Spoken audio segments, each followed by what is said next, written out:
With people refusing to go back to their jobs and going on strike in record numbers, we've got to come up with some kind of solution. How about paying people proper money for their work? Or alternatively, child labour? Which one do you think is emerging as the potential solution?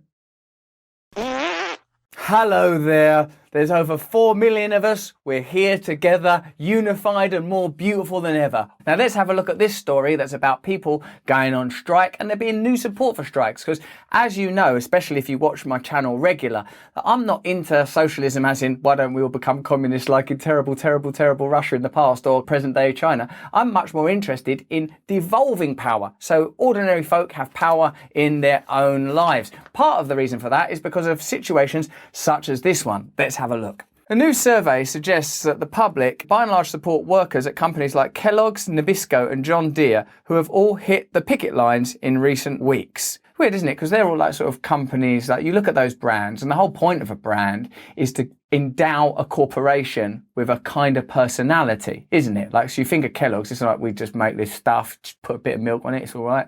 Like, it's like, no, it's all Mr. Kellogg. Hey, it's that cockerel. Oh, it's that little Cocoa Puffs monkey guy. You mean to like feel that these are like a member of your family because you're bringing them into your home and you have to have an emotional connection to them. But when it comes to how they treat the people that make those products, and by the way, I think that we should have identities beyond what we do for a living, that we shouldn't be regarded just as workers. But it's interesting to note that these companies that rely on our emotional allegiance treat people that work there badly. The Data for Progress online survey asked if they approve or disapprove of employees going on strike in support of better wages, benefits and working conditions. 74% of respondents either strongly approved or somewhat approved of the strikes. 87% of Democrats, 72% of independents and 60% of Republicans.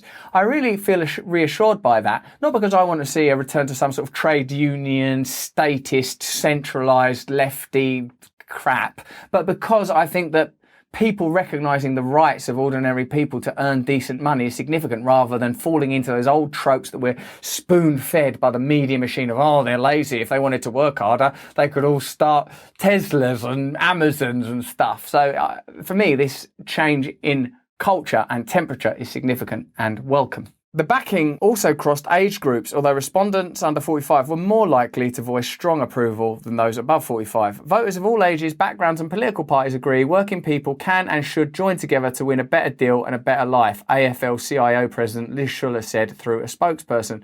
Every union member on a picket line today is stronger knowing that the American people have their back. It's inconvenient, isn't it, when there's a strike, or if there's a protest, but the fact is that the system cannot be changed from within itself, so it will take activism of some description to change it, even non-participation, obviously non-violent stuff, but you're not going to get change without action because that's how the system operates. That no one ever goes, do you know what, this is wrong, let's stop doing this, let's stop taking these government subsidies, let's pay people proper money. That's never ever going to happen. You've got no choice other than to come together. Any change that you want in any area will require unity. That's why the media spends so much time keeping us separate from one another, suspicious of one another, stoking division between us, because if people realise that it don't really matter, does it, what people's religious or cultural or what background, who cares? Let's just come together and try and create a better world and for a while overlook differences. Ethan Winter, senior analyst at Data for Progress, said the survey results on strikes seem to dovetail with Gallup's polling on union favourability, which this year hit its highest level since 1965. As people warm to unions and collective bargaining, it's no surprise they support striking workers, he said. I think across many dimensions, cool.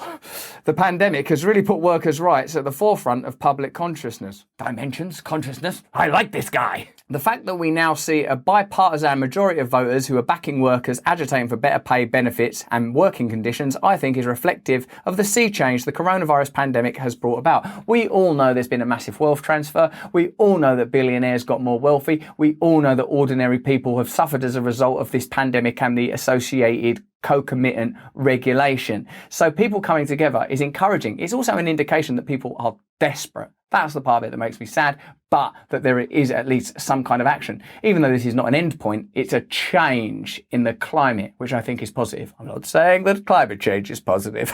The recent strikes and strike threats have given rise to the hashtag Striketober. Although each strike has its own particular reasons, many of them share common themes like workers' demand for more family time.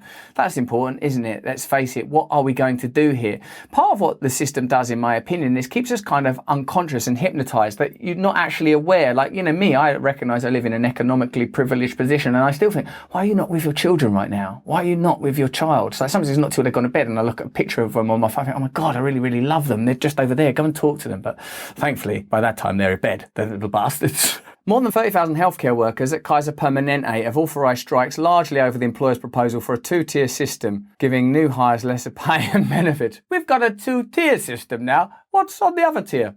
Fuck all. According to Bureau of Labour Statistics data, the number of workers involved in large work stoppages has already surpassed the total of 27,000 workers from the pandemic year of 2020. But the number of striking workers is still small by historical standards. Following World War II, somewhere between 1 million and 2 million workers went on strike in a typical year. This was at a time when roughly a third of the US workforce belonged to unions, compared to about 11% now. How interesting that the unions were so aggressively destroyed. When people come together, we obviously have more power than when we are separate. That's just obvious.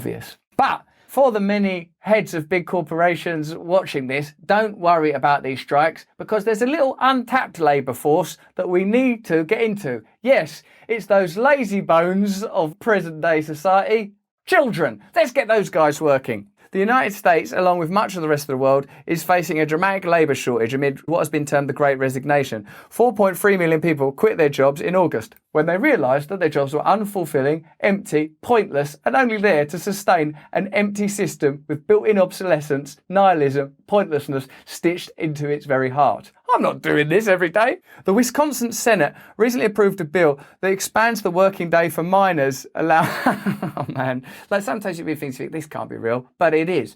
They've expanded working hours for minors, allowing 14 and 15-year-olds to work to 11 p.m. on non-school nights. Hey, they can't work late on a school night though. Yeah, but what about a non-school night? Yeah, let's get those kids working. This is literally stuff from not even your country, our country, England, like proper Dickensian. How the hell are we going to get our chimneys cleaned? The solution is staring us right in the face. Please, sir, can I have some more? If you're willing to get up that chimney, you can. Over the summer, New Jersey passed legislation temporarily increasing the number of hours that kids aged 17 to 18 are able to work. That's brilliant. That's been lobbied for, isn't it? That's blatantly one of them things that, oh no, people are stopping working. What about kids though? They're idiots. Yeah, kidiots. Get them to work. Meanwhile, fast food chains across the US have ramped up their efforts to recruit kids. Last month, a McDonald's in Oregon sparked headlines after putting out a banner urging 14 and 15-year-olds to apply. How much do you need money that you've got to right, we're going to lay waste the rainforest, we're going to put this terrible food out there, we're going to employ children, get a banner up. At what point are we going to stop as individuals and a culture and recognise we're going in the wrong direction? We're going in the wrong direction. Let's speed up, and then we won't notice how wrong we are. Full steam ahead! Jesus, the only thing we could do would be employ children, but that's wrong. Or is it so wrong? It's right.